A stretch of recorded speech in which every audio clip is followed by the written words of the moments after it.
Vous êtes toujours à l'écoute de Radio Orient. Parlons des rêves des enfants. On va finir l'émission par l'intervention de notre coach, Madame Fadoua.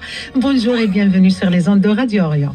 Donc voilà, en quelques minutes, bien sûr, en 2 minutes presque, vous allez nous dire quelle est l'importance de croire aux rêves de nos enfants, Madame Fadoua.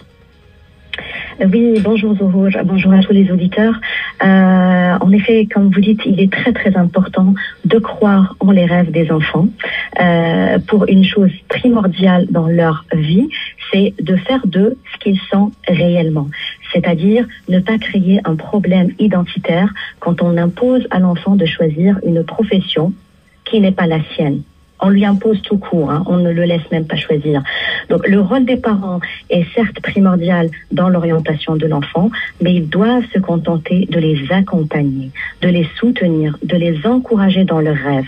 J'ai entendu quelques rêves des enfants qui étaient invités aujourd'hui dans votre émission, et je vois qu'il y a des rêves qui sont des rêves différents que les nôtres. Tout à fait. Et c'est là où je voulais en venir. Le monde évolue.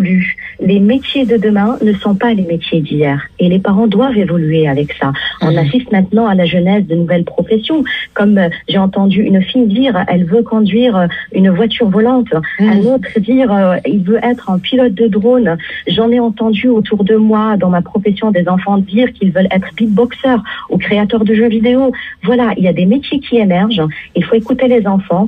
Et pour ça, il faut vraiment que les parents observent les talents des enfants. Leurs capacités et leurs valeurs. Les activités extrascolaires sont d'ailleurs un bon indicateur. Et puis ressortir les points forts de l'enfant au lieu de se contenter de ressortir ses points faibles. Car en misant sur les points forts, on aide l'enfant à s'épanouir. Voilà. Donc il est très important de leur laisser le choix. Le choix leur appartient, c'est leur vie. Il ne faut pas transférer les rêves des parents sur les enfants. Rappelez-vous les parents, vous-même, si vous avez eu le choix de faire ce que vous avez envie de faire, vous êtes chanceux. Si vous n'avez pas eu le choix, quelque part, les parents le vivent mal et par conséquent, ils reproduisent la même chose sur leurs enfants, ce qui n'est pas du tout productif. Merci beaucoup, Madame Fadoua. Donc, il ne faut pas prendre en otage l'individualité de l'avenir de nos enfants.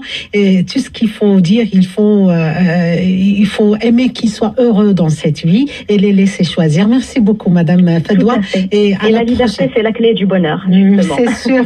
Merci beaucoup, Madame Fadoua. Et à la prochaine, Inch'Allah. Merci. Je vous en prie. Je vous remercie. Au revoir. Au revoir. C'est la fin.